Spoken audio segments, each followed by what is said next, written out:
On en trouve donc avec, incroyable, la review du Royal Rumble 2020. Et oui, alors ça c'était inattendu, ça fait super longtemps que j'ai pas fait de vidéo sur le catch. Encore plus longtemps que j'ai pas fait de vidéo sur le catch actuel, la WWE actuelle. Et pour cause, peut être l'intérêt de cette review, parce qu'il y a quand même beaucoup de gens qui proposent des reviews sur internet. Là vous allez avoir la review de quelqu'un qui n'a pas regardé la WWE et qui retrouve la WWE à travers ce show Royal Rumble 2020 depuis 1 an et demi. J'ai réfléchi, en fait, le dernier pay-per-view de la WWE que j'ai regardé, c'était WrestleMania, mais pas de l'année dernière, de l'année d'avant. Donc voilà. Pour autant, pour ceux qui ne me connaissent pas, j'ai regardé énormément de catch dans ma vie et il y a beaucoup de choses qui m'intéressent dans le catch, beaucoup de styles, beaucoup d'époques, beaucoup de façons de combattre, de façons de faire. Donc c'est pas un truc de vieux de la vieille qui a regardé la WWE pendant une époque de sa vie puis qui a lâché l'affaire. C'est voilà, pour ceux qui ne me connaîtraient pas. Donc voilà, donc juste peut-être pour rendre aussi les choses intéressantes sur ce point-là, ce qui m'a fait décrocher de la WWE peut-être en partie, alors il y a plein de facteurs, mais un des trucs qui m'a fait décrocher, c'est le côté très artificiel. Moi je ressentais trop ce truc artificiel. Je vais essayer d'expliquer ce que je veux dire parce que ça peut être vite mal pris. C'est pas par manque de réalisme, je m'en fiche que ce soit réaliste, c'est vraiment par le fait que j'ai l'impression que tout était archi scripté. Alors évidemment dans le déroulement des combats, dans la façon de faire les moves, ou ça, le côté chorégraphié ou très safe, hein, de ne pas faire mal à l'autre, se voyait, mais c'était pas un problème, c'était admis dans le produit, et bon, ça à la limite c'est une question de goût.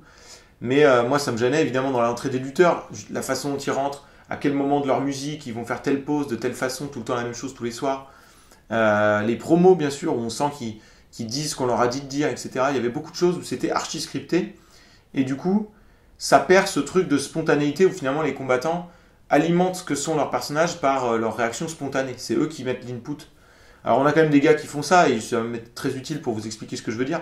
Mais quand Brock Lesnar dans ce pay-per-view danse sur la musique de MVP pendant que MVP arrive, j'ai vraiment l'impression que c'est juste Brock Lesnar qui a décidé de faire ça, enfin même pas qui a décidé, qui spontanément s'est mis à faire ça. Et pas parce que c'était prévu ou scripté. Et je pense que ça s'est ressenti. Et le plaisir de voir ça, il n'est pas le même que voir Brock Lesnar qui danse parce que, ou quelqu'un d'autre, hein, parce qu'on lui a demandé de le faire sur la musique d'entrée d'MVP. Je pense qu'on l'aurait ressenti. Et c'est cet écart de ressenti-là que j'appelle ce côté artificiel. C'est quelque chose que j'avais beaucoup ressenti. Bon, c'est vrai que c'est encore plus le cas à WrestleMania avec ce côté grand spectacle. Mais je l'avais beaucoup ressenti dans le WrestleMania d'il y a 2 ans. Et ça m'avait pas mal gêné. Je ne sais pas pourquoi ce truc-là me gêne, mais parce que j'ai quand même des goûts qui sont très ouverts, donc j'aime beaucoup de choses différentes dans le catch. Mais ce truc-là, c'est vrai qu'il m'emmerde un petit peu. Et ça a contribué à ce que voilà, je ne sois pas très intense, on va dire, pour suivre la WWE actuelle. Et donc, je vais tout de suite vous dire une chose, c'est que j'ai pas trop ressenti ça, ou alors dans une mesure quand même beaucoup moindre, sur ce pay-per-view, ce qui est quand même vraiment positif. Pour info, en fait, j'avais pas prévu de le regarder, ce pay-per-view du tout. Hier soir, quelqu'un m'a proposé de regarder le pay-per-view parce qu'on m'a recommandé le Rumble match, qui, a priori, avait un booking audacieux. Du coup, je me suis dit, je vais le télécharger. Une fois que je l'ai téléchargé, je l'ai mis dans mon salon. Je me suis dit, bon, bah, je vais regarder le premier match, sait-on jamais. Si ça me fait chier, je mettrai en avance rapide. Et puis bon, le premier match m'a quand même emballé à peu près. Du coup, j'ai regardé la suite, et puis etc. Puis en fait, je me suis regardé tout le pay-per-view en entier. Donc, il y a un match qui m'a pourtant plutôt fait chier, mais je l'ai même pas mis en avance rapide, je crois. Si j'ai dû mettre un petit bout vite fait, mais après, je me suis dit, oh, allez, je vais le regarder. Comme ça, je ferai peut-être une review. Ce que je fais maintenant. Donc, voilà. Je partais avec une petite appréhension. J'avais peur que cette impression, ce côté artificiel m'emmerde et me casse un peu mon délire, que j'ai du mal à être dedans, parce que c'est un peu ce truc où quand il y a un défaut qui vous gêne, vous avez tendance à focaliser dessus, puis tout ce qui est bien, vous n'arrivez plus à le kiffer comme il faut, parce que vous avez ce défaut-là qui vous gêne. J'avais peur que ça fasse ça, parce que c'est un peu ce qui s'était passé il y a 1 an et demi, 2 ans. Alors, pour autant, le premier match, qui m'a donc fait être dedans davantage que juste pour le Rumble match masculin, n'est pas pourtant un super match. Hein. Baron Corbin contre Roman Reigns, c'est pas foufou non plus. Mais, j'ai envie de dire, ça a quand même eu l'air d'un brawl. Et c'est ce qu'ils voulaient faire, un brawl de Big Man. Après c'était très fade jusqu'au moment où ils étaient dans le public. Je trouvais que les personnages n'étaient pas vraiment incarnés. Baron Corbin, je le trouve extrêmement fade. Et il a eu une promo plus tard dans la soirée. Et il est hyper fade en promo aussi. Justement, il a ce truc où il incarne pas vraiment. On sent pas que c'est vraiment lui, en fait. On le sent dans ses yeux quand il parle. On a l'impression qu'il joue son personnage, il fait ce qu'on lui a dit de dire. On sent pas que c'est vraiment lui. On sait pas qui il est, Baron Corbin, vraiment. Vous voyez ce que je veux dire ? Et c'est ça qu'on veut en fait dans le catch. On veut sentir que l'aura des hommes, quoi. On veut que ça émane d'eux et que ce soit pas des acteurs qui jouent un rôle. Et puis c'est pas des acteurs, les catcheurs, et quelque part ils vont avoir des limites dans leur jeu d'acteur pour jouer des choses qui sont trop éloignées de ce qu'ils sont réellement. Et la plupart des choses qui ont fonctionné dans l'histoire du catch sont des... Alors, soit c'est des super acteurs, soit c'est des gens qui ont utilisé ce qu'ils étaient vraiment. C'est un peu la méthode Stanislavski pour le cinéma d'ailleurs, donc l'acteur studio, hein, Marlon Brando, tout ça. Bref, De Niro, DiCaprio, voilà, j'en passe. Où leur idée c'était d'utiliser, enfin l'idée de Stanislavski c'était d'utiliser ce que vous aviez vraiment en vous pour incarner à l'écran de façon plus résonante, avec plus d'aura, ce qu'on vous a demandé de faire. Et je crois que dans le catch ça marche aussi. Si vous utilisez ce qu'est réellement Brock Lesnar et que vous changez un peu, vous mettez des petites nuances là-dessus, mais ça reste qu'il est vraiment lui, il peut avoir un input spontané comme la danse sur l'entrée des MVP, et ça fonctionne. Mais Baron Corbin, je trouve absolument pourri sur ce point-là. Et in-ring, il n'a pas été folichon non plus. Alors Roman Reigns, j'ai toujours plutôt pensé du bien de lui, je pense que c'est un big man assez correct, assez bon. Quand fait pas mal de caisses et qui n'est pas un très bon acteur, je trouve qu'il en fait un peu trop au niveau de son truc un peu gros brun ténébreux, là, avec ses expressions de visage un petit peu caricaturales par moment. Et je dirais que dans un match où il y a une action relativement lente et pas vraiment de construction tactique, ou que ce soit pas vraiment accroché ou quoi, finalement il n'y a pas de contenu fort, ni in-ring, ni quelque part dans le storytelling, la psychologie, tout ça, le fait d'incarner ces personnages, si vous avez du charisme, si vous avez une personnalité spéciale, ça suffit souvent à compenser. On le verra tout à l'heure avec Bray Wyatt, qui lui, pour le coup, compense largement sur ce point-là. Voilà. Bon, sinon, le match s'est emballé un petit peu au moment où il y a eu des spots, les Samoan Drops sur la table. À partir de ce moment-là, le match était quand même plus intéressant. Avec les Usos qui arrivent, tout ça, bon, c'était un peu foufou. Je pense qu'ils auraient pu en faire plus. Il y a un truc que je me suis dit à ce moment-là, pourtant c'est monnaie courante, hein, c'est que la WWE ne fait jamais en sorte de filmer deux situations d'action en même temps. Parce que quand les Usos et Ziggler Roode se battaient, ça aurait été pas mal d'avoir des caméras qui alternent sur ce qui se passe avec Roman Reigns et Baron Corbin, qui est quand même l'objet du match. Donc on peut avoir une alternance entre l'action la plus débridée, la plus folle que tu as envie de savoir ce qui se passe, donc avec Ziggler, tout ça, et puis revenir aussi au match et alterner entre les deux, donner ce truc un peu dramatique de attention, qu'est-ce qui se passe, machin. Ou à un moment donné, quand y a un des deux Usos contre Roode et Ziggler, ils sont en train de le positionner sur une grille, enfin ils sont en train de vouloir le détruire, et on ne sait pas où sont les autres. Ça aurait pas été inintéressant de montrer l'autre Usos qui escalade. Alors vous allez me dire, bah oui, mais ça casse l'effet de surprise, mais tu perds en côté surprise, mais tu gagnes en anticipation. C'est-à-dire tu vois l'autre Usos qui se place, qui attend le bon moment pour sauter, etc. Peut-être que tu peux créer aussi une attente en montrant ce que font tous les personnages et est-ce qu'ils vont revenir ou quelque chose. Voilà, moi je trouve que ça aurait été intéressant ça. Personnellement, j'ai ressenti l'envie de voir ça à ce moment-là, mais on ne l'a pas proposé.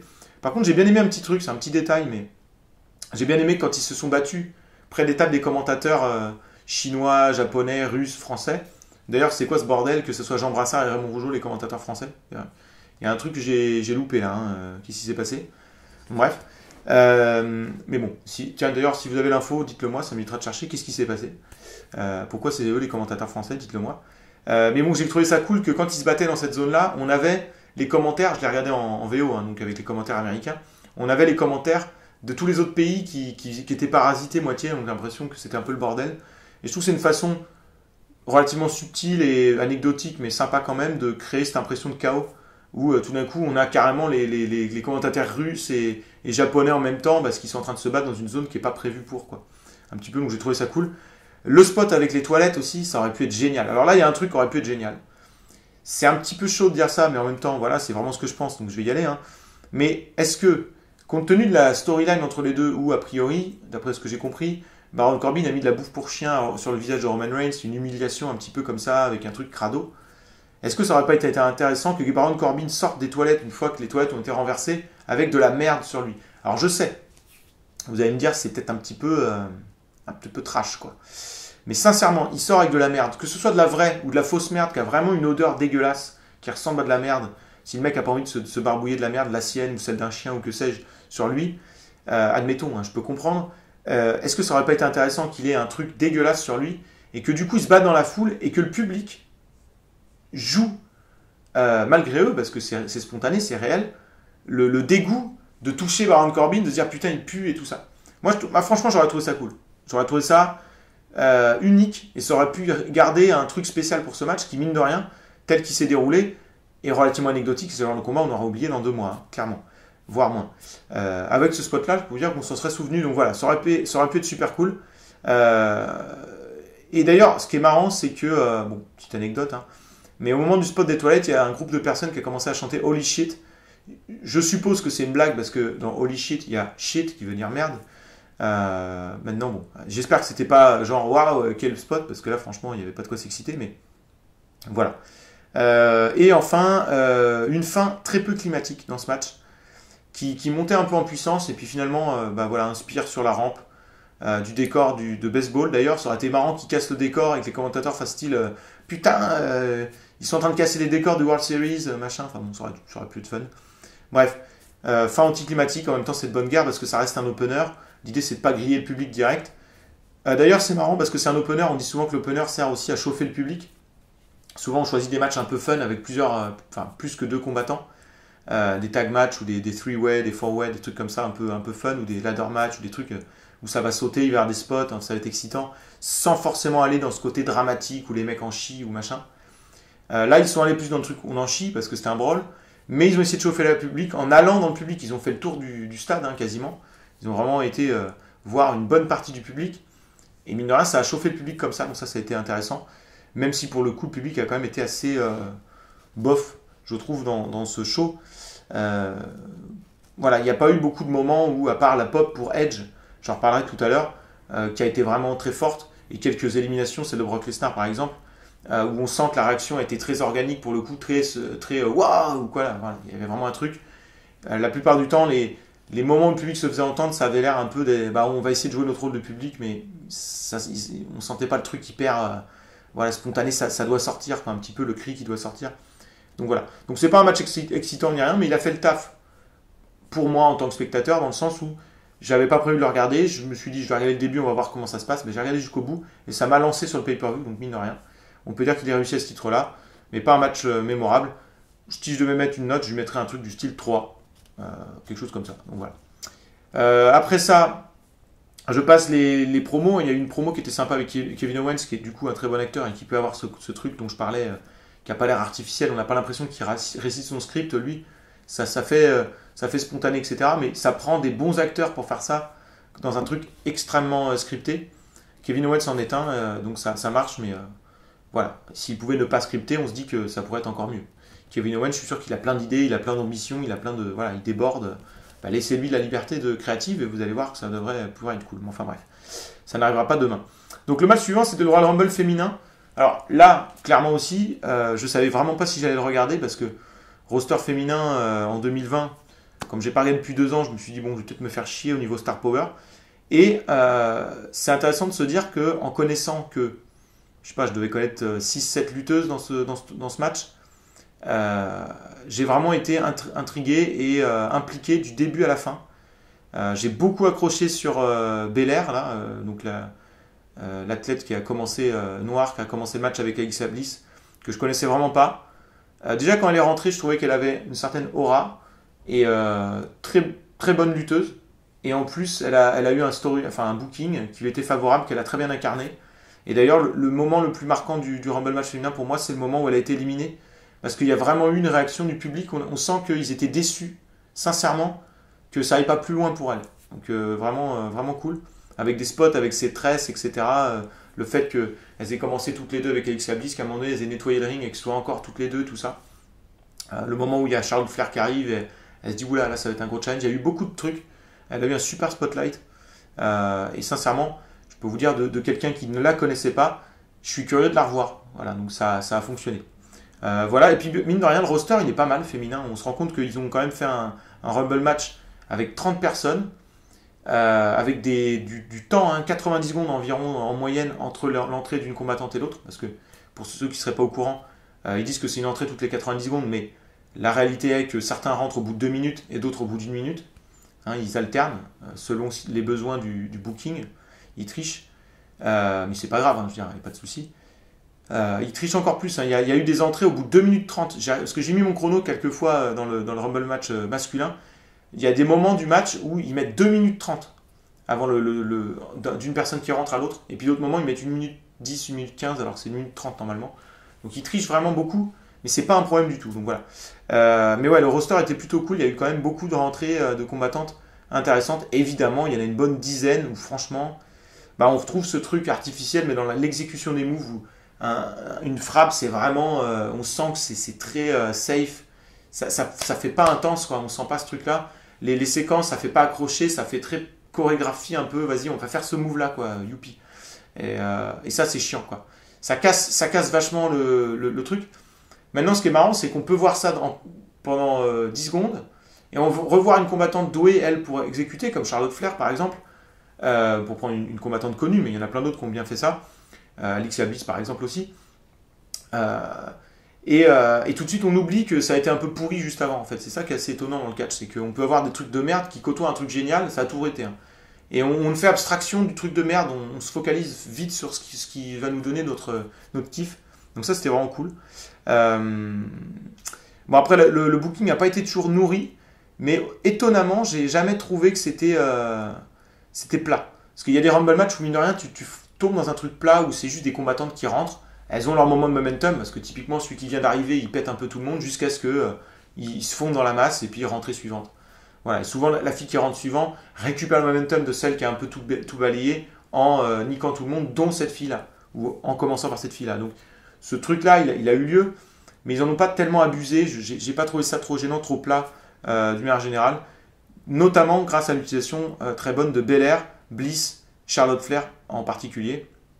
Charlotte Flair qui a un truc hyper détestable, mais qui quand même a une aura extraordinaire. Quoi. Faut quand même dire, elle dégage vraiment ce truc de main event féminin. Quoi. C'est vraiment, et c'est pas juste par son booking, parce que je l'ai pas vu depuis 2 ans. Je la vois arriver et ça émane d'elle. Quoi. Et là, bon, certainement qu'elle a appris des plus grands, dont son père, pour faire émaner ça, parce que ça, c'est quand même, si tu donnes l'impression que tu es une star dans ta façon d'être, il faut qu'on te l'autorise aussi, parce que certains combattants qui viennent en courant et qui ont l'air complètement anecdotiques ne peuvent pas dégager ça. Forcément, venir en prenant son temps, en étant comme ça, bon, ça aide. Et ça, c'est la WWE qui décide. Mais voilà, il y en a qui l'incarnent plus ou moins bien. Elle, c'est vrai qu'il y a vraiment un truc qui se dégage d'elle qui est super fort. Voilà. Bon, je ne vais pas détailler trop le match. C'était pas un match extraordinaire, mais ça se regardait très bien. C'est quand même un match qui a duré longtemps, parce que, je vous dis, une entrée toutes les minutes 80, toutes les minutes 30, eh bien, ça fait quand même un match qui... je suis nul en maths, donc je ne vais pas pouvoir vous dire, mais à mon avis, ça fait un match de 45 minutes, si je ne suis pas pourri en maths, ou un truc comme ça. Donc, quand même 45 minutes où j'ai pas vraiment vu le temps passer, je me suis pas ennuyé, il y a eu plein de trucs mémorables. Je passe sur les trucs avec Naomi, qui fait du Kofi Kingston et tout ça. Voilà, on peut dire que ça a été très réussi, et j'étais quand même sceptique avant. Donc, deuxième match de la soirée, deuxième fois où je pars sceptique, je pars un petit peu prudent, et je me dis je vais peut-être être déçu, et finalement qui a bien fonctionné. Alors je vais déchanter pour le match d'après, Bayley contre Lacey Evans. Je vais pas vous le détailler parce que franchement là je me suis quand même fait chier. Hyper quelconque comme match, la foule était morte, mais de chez morte, les gens n'en avaient rien à foutre. Ça avait tout d'un coup un côté très froid, l'atmosphère dans l'arène, alors que le match féminin, le Rumble match féminin était plutôt cool à ce niveau-là. L'exécution était très faible. Pourtant, Bayley est pas si mauvaise que ça, mais je sais pas. Et puis surtout, on a l'impression, à un moment donné, elle fait style qu'elle est blessée à la jambe, puis ça revient pas. 30 secondes plus tard, c'est l'histoire ancienne. Il n'y a pas de continuité réellement de plus de 30 secondes, 1 minute dans ce qui se passe. C'était pas prenant ni pour les personnages, ni pour rien d'ailleurs. Enfin, ouais, c'était un match assez quelconque, vraiment vide. Donc forcément, en plus de ça, limité techniquement, même si on a vu pire. Donc voilà, un mauvais match, clairement. Après la note, j'ai pas mis de match au Rumble match féminin parce que c'est dur de mettre une note à un Rumble match, mais je mettrais plus que pour le Corbin Reigns, donc admettons le Rumble féminin, on lui mettrait un 3,5. Là, Bayley, Lacey Evans, on serait dans du 1,5, 2, parce que voilà, c'est pas horrible non plus, je veux dire, il n'y a rien d'atroce, mais bon, c'est en dessous de ce qu'on peut attendre d'un match en pay-per-view, ça c'est certain. Alors le match suivant, ça va être beaucoup plus intéressant. Donc Bray Wyatt contre Daniel Bryan. Alors qu'est-ce qui s'est passé avec Bray Wyatt, parce que moi je l'ai pas vu depuis 2 ans. What the fuck, donc voilà. Alors il a pris une aura encore plus grande qu'avant, parce que Bray Wyatt a toujours été un combattant avec un certain charisme, avec quelque chose, même quand il était Husky Harris avant d'être Bray Wyatt. Mais là, il y a vraiment quelque chose de très particulier. Ils ont l'air d'avoir voulu recréer un combattant dans la lignée des Undertaker, Mankind, Kane. Et je pense qu'ils ont réussi. Je pense que là, ils tiennent un truc. Parce que Bray Wyatt, c'est extraordinaire. Mais je trouve que pour un gars qui a un masque, j'ai rarement vu un combattant avec un masque, l'autre exception étant Mankind, dégager autant de choses au niveau de la personnalité, malgré qu'il ait un masque et que ça limite ses expressions du visage. Et ça, c'est vraiment très très fort. Ça a toujours été un petit peu le problème avec Kane, qui compensait par ce côté monstre, machine, qui va tout droit. Là, c'était beaucoup plus, du coup, je reviens avec mon mot-clé de la review, c'était beaucoup plus organique. C'est-à-dire qu'on arrivait à être dans sa tête, à savoir ce qu'il pensait, à voir un peu les conflits des trucs, la douleur, le selling, tout. C'était hyper parlant. Et pourtant, il avait un masque qui affiche toujours ce sourire-là, mais on sent que derrière, c'est torturé et tout. C'était vraiment super bien. Donc j'ai adoré cette gimmick, moi, personnellement. Même si on peut déplorer le fait qu'on ne voit pas le visage de Bray Wyatt et que je trouve qu'il a un certain charisme et qu'il a un visage qui fait contraste avec ce qu'il dégage sur l'ensemble de son corps. Il a des traits de visage assez doux, en parallèle d'une allure quand même très brute. Je trouve qu'il a vraiment quelque chose. Je suis content de voir aussi qu'il est un champion et dominant, parce que mine de rien, il explose Daniel Bryan. Où il y a tout un moment où on voit Daniel Bryan galérer à rentrer en backstage. Ça, je vais en reparler parce que ça sent la storyline. Mais voilà, ils mettent vraiment Bray Wyatt à mort à l'honneur. À mon avis, ils sont en train de lui donner un gros run de champion avec ce personnage-là pour qu'ensuite, ça soit un personnage qui n'a plus besoin de titre et qui sera intéressant sans titre, comme l'a été l'Undertaker la plupart du temps de sa carrière, par exemple. Ou Kane, d'ailleurs, pareil. Voilà. Mais il faut qu'il y ait un moment où il domine et qu'il fasse peur. Et aujourd'hui, je crois que c'est compliqué de le faire sans avoir un titre en parallèle. Donc, pour l'installer, on lui met le titre, puis peut-être que plus tard, j'imagine, ils n'auront plus besoin de lui mettre le titre. Et il sera utile dans le reste du roster. Ah oui, alors, au niveau des séquences dans le ring, il y a eu pas mal de séquences que j'ai trouvées intéressantes. Et il n'y a pas que sur ce match-là, c'est quelque chose que j'ai revu plusieurs fois. Dans à peu près tous les matchs, c'est arrivé. Des moments où un combattant frappait et l'autre se protégeait ou essayait de bloquer les coups. Alors parfois ça bloquait les coups et le gars qui se protégeait pouvait contre-attaquer, et parfois il bloquait les coups et les frappes passaient quand même un peu à travers parce que il y avait plus de puissance. Ça arrive à un moment donné dans ce match-là entre Daniel Bryan et Bray Wyatt où il y a une séquence au sol et Bray Wyatt arrive à renverser Daniel Bryan et à le mettre sur le dos. Il est dans la garde comme dans MMA et il tape en ground and pound et Daniel Bryan se protège, mais il finit par avoir les bras qui tombent parce qu'il prend des coups un petit peu à travers. Ça, j'ai trouvé ça vachement cool. On le voit à un moment donné avec Seth Rollins dans le Rumble match masculin. On le voit avec Bayley aussi à un autre moment. Il y a eu plein de moments dans ce pay-per-view. Et c'est quelque chose qu'on voyait peu avant. Quand un combattant bloquait un coup, c'était il bloque le bras et il met une frappe. C'est vraiment ça. C'est quelque chose qu'on voit encore. Mais il n'y avait pas le truc de bloquer et d'essayer de limiter la casse un peu comme ça, qu'on voit beaucoup en MMA, mine de rien. Quand un mec est en galère, il essaie juste de survivre pendant un petit moment. Et je trouve que c'est quelque chose qui est super utile, qu'on a beaucoup plus vu dans le cadre japonais, historiquement, que dans le cadre US. Et pourtant, c'est quand même quelque chose de très simple et efficace, qui donne ce côté agressif, accroché, tout ça, où les mecs quand même essayent de se défendre. C'est pas soit ils sont gelés au sol et en galère, soit ils sont réveillés, ils courent partout, ils sont frais, quoi. Il y a un peu ce truc-là des fois. J'aime bien sentir que il y a quand même un cumul de coups, il y a de la fatigue, il y a une gestion de l'effort, il y a une gestion d'essayer de pas prendre trop de dégâts pour revenir, machin. Voilà. Bon. Sinon, une fin assez étonnante dans ce combat. Avec la suite de Mandible Claw et surtout suite à un no-sell de Bray Wyatt, parce que en gros Bray Wyatt à un moment donné avait l'air de pouvoir faire fi de la douleur en serrant le poing et en jouant le gars invulnérable. Il a fini par être pris. Il y a eu toute une séquence où il demandait plus de coups dans le torse et puis finalement il en prend une dans la tête et puis il y a des near falls et tout ça. Et sur la fin on peut penser que on retrouve cette situation là et pourtant en fait non, c'est la fin. Il se relève en même temps que Daniel Bryan quand Daniel Bryan semblait avoir du momentum et il finit le match. Donc c'est assez anticlimatique. Je pense que c'est pour nourrir une storyline autour de la fragilité de Daniel Bryan et que peut-être il serait temps pour lui de prendre la retraite ou un truc comme ça. Ça sent ce truc-là parce qu'ils ont vraiment pris 5 minutes de temps d'antenne pour montrer Daniel Bryan rentrant en vestiaire en galérant et en étant pris entre le fait que son corps lâche mais qu'il ait la volonté. Donc il y a peut-être un truc qui va se créer autour de ça. Je ne sais pas du tout où ils vont aller avec ça, mais j'ai l'impression que ça va être une sorte de gimmick storyline pour Daniel Bryan autour de ce truc-là. Et puis sinon, super intéressant de voir Bray Wyatt aussi over quand même avec ce personnage. Donc super bonne surprise, très bon match, un peu dans le registre du Corbin Reigns quand même, avec ce côté plus brawl un peu badass, avec une stipulation, alors strap match, mais sans la stipulation d'aller toucher les coins, ce qui est quand même intéressant parce que ça évite d'avoir une stipulation qui impose un peu son storytelling au match. savez, il y a des stipulations, typiquement le cage match, c'est ça, un cage match où les mecs doivent sortir de la cage. Bah, tu sais que tu vas tomber, à moins que les mecs soient des génies ou des gens avec beaucoup d'idées, beaucoup de personnalité. Tu vas tomber dans un déroulement très classique de il y a un combattant qui domine, il tente de sortir, l'autre va le chercher, grosse pop du haut de la cage, on repart au centre. Il y a un gars qui domine, il essaie de sortir, on le fait descendre, grosse pot au milieu de la cage, machin. Un peu comme un ladder match aussi. Donc tu as le mec qui monte l'échelle, il se fait descendre de là de façon un peu violente, l'autre revient, à son tour il essaye, le mec le fait descendre de là de manière violente, etc. Où du coup ça impose sa trame de storytelling et du coup la stipulation devient presque une contrainte plus qu'un coup de pouce. Et là, ce n'est pas le cas puisqu'ils ont utilisé le côté strap de façon limitée, même si on peut se dire ça limite la performance de match qu'ils auraient pu faire s'ils n'avaient pas eu cette stipulation, certainement. Enfin, c'est un match qui a déjà eu lieu dans le passé, Bray Wyatt, Daniel Bryan, et peut-être qu'ils ont envie de le refaire aussi dans le futur, one-on-one normal, et qu'ils s'économisent cette cartouche-là en pay-per-view. Donc voilà. Et donc,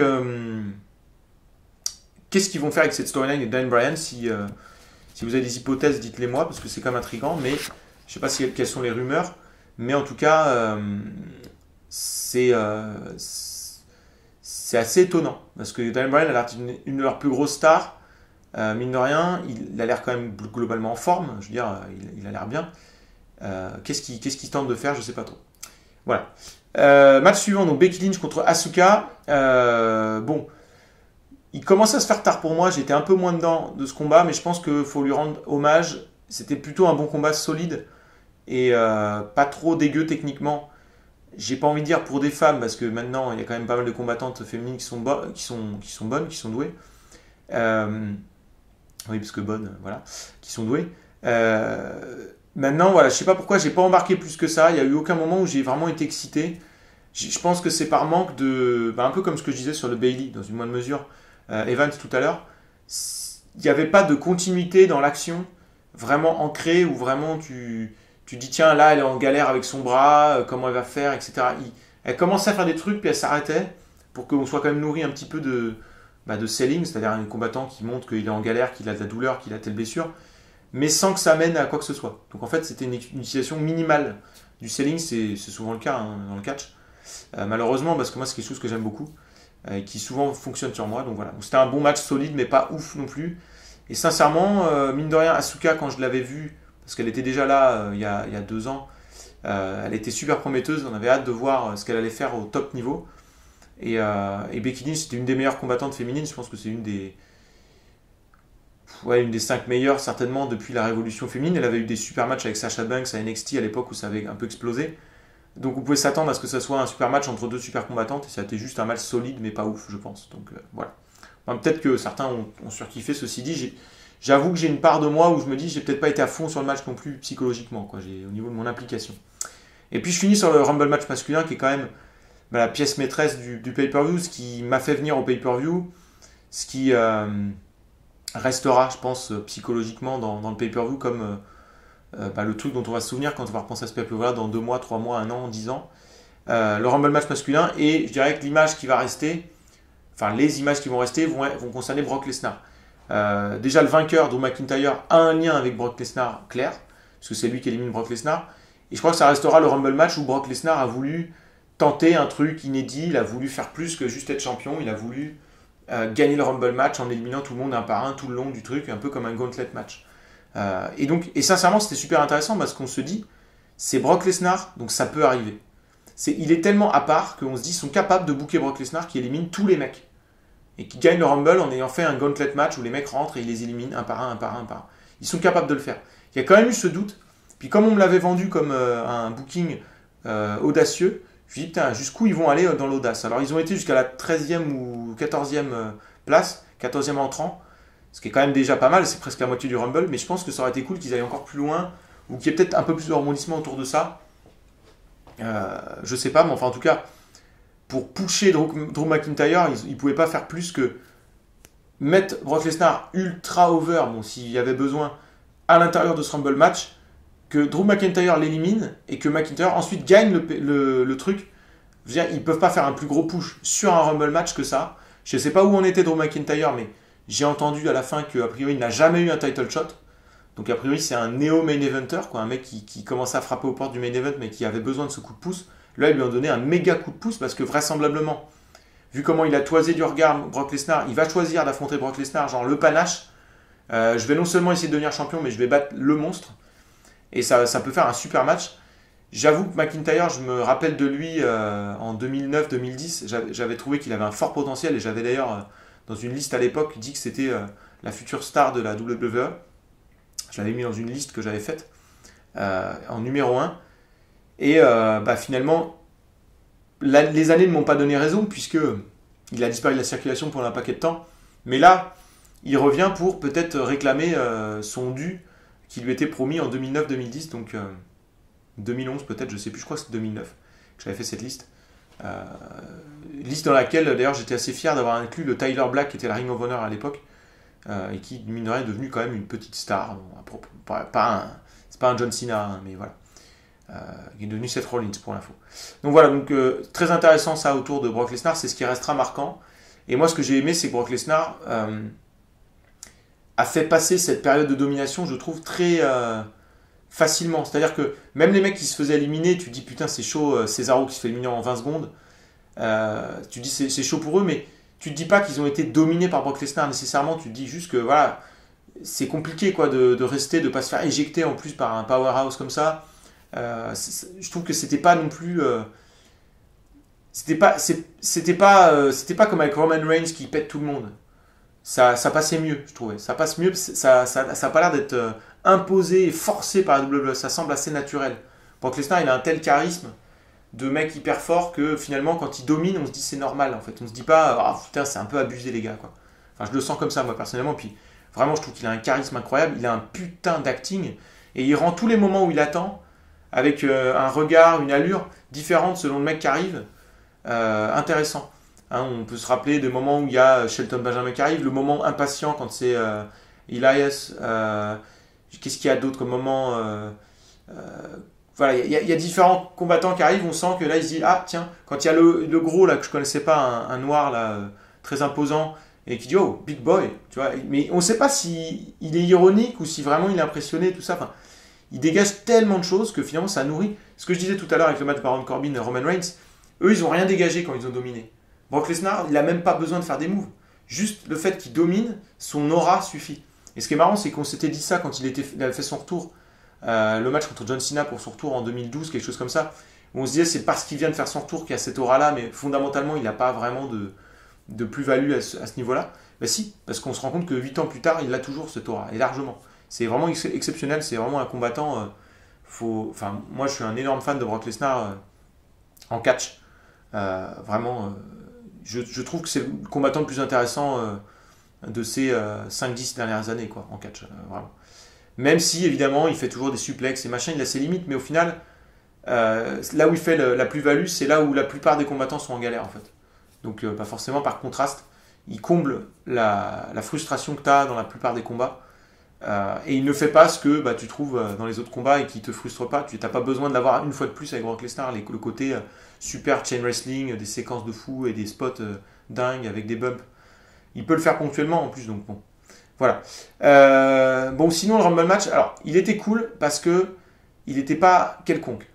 On n'a pas ce truc de on rentre, on élimine des gens, il y a le momentum là, dont je parlais tout à l'heure. Maintenant, il y a vraiment deux parties. Il y a la partie avec Brock Lesnar que j'ai trouvée audacieuse et vraiment bien réussie grâce à Brock Lesnar et à Drew McIntyre et à comment ça s'est déroulé avec l'aide de Ricochet, le moment où Brock Lesnar a été quand même un peu dans l'adversité, donc il s'est fatigué. En plus, Brock Lesnar, il est toujours tout rouge. Donc je trouve que c'est assez facile d'incarner la fatigue pour lui. On sent qu'il a un gros physique, il faut le cardio, tu vois. Et donc au bout d'une demi-heure qu'il est dans le truc, tu peux te dire qu'il est effectivement fatigué et que McIntyre finalement a pu l'éliminer par l'aide de Ricochet, par la fatigue cumulée qu'il a quand même eu quelques difficultés, et puis par son talent. Mais pas que par son talent, ce qui aurait été peut-être un petit peu too much, un petit peu abusé, un petit peu artificiel. Là ça passe bien. Et maintenant s'il défie Brock Lesnar pour le panache, on ne pourra pas dire qu'il est favori du tout, quoi. On se dira, bon, ça reste quand même compliqué. Donc ça va être intéressant ça, de voir ce qui va se passer. Mais sinon, la deuxième partie du Rumble était beaucoup plus classique. Je déplore toujours qu'il n'y ait pas plus de choses qui se passent en même temps en fait, dans le Rumble. Je trouve que il se contente d'un truc qui fonctionne, certes, mais qu'on a vu maintenant beaucoup de fois. Le Rumble, ça existe depuis 88. Donc sérieusement, ça a 30 ans, 32 ans aujourd'hui. Au bout de 32 Royal Rumble, ça peut être intéressant de tenter des choses un peu différentes, comme ils l'ont fait avec Brock Lesnar en première partie, mais aussi dans la suite. Il y a tellement de bookings qui n'ont jamais été faits dans le Rumble match qui seraient foufou. Donc bon, il y a quand même eu des choses, avec notamment les associations Randy Orton, Edge, où ils vont se trahir, machin, qui était cool. Edge qui revient, alors la pop de la soirée, un énorme pop pour Edge, apparemment c'était une énorme surprise. Bon, Edge il a pris sa retraite, c'était très émouvant à l'époque, pour des problèmes de santé. Il venait de revenir en plus, il avait refait un dernier run de quelque chose comme 6 mois, donc on était tous plus ou moins sûrs que c'était la fin de la fin pour Edge. Là il revient, il a l'air vraiment in shape. Sa performance n'était pas dégueu, maintenant c'est pas un one-on-one match non plus. Est-ce que c'est un retour pour vraiment un run ou c'était juste pour une soirée ou quoi? Je sais pas.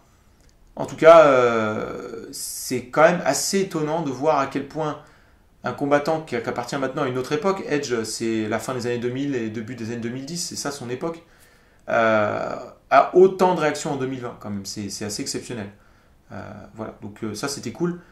Sinon, bon, l'action était pas mal aussi, on peut quand même préciser, même s'il y a eu quelques combattants qui ont eu ce truc un peu comme chez les femmes, voilà, très safe, on fait du chain wrestling un peu ballot, un peu balourde, si je puis dire.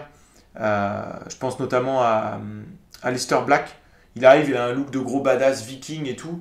Et puis quand il se bat, ça fait pas, voilà, ça fait pas Steve Austin, quoi. Ça fait pas le truc, le mec qui vient essayer de te déboîter la tête, quoi. Je veux dire, tu vois Brock Lesnar qui se bat et lui, tu sens bien qu'il y a une différence d'intensité.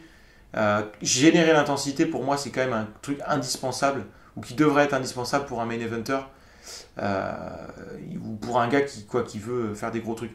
Après, il a eu quelques moves sympas, hein, par ailleurs.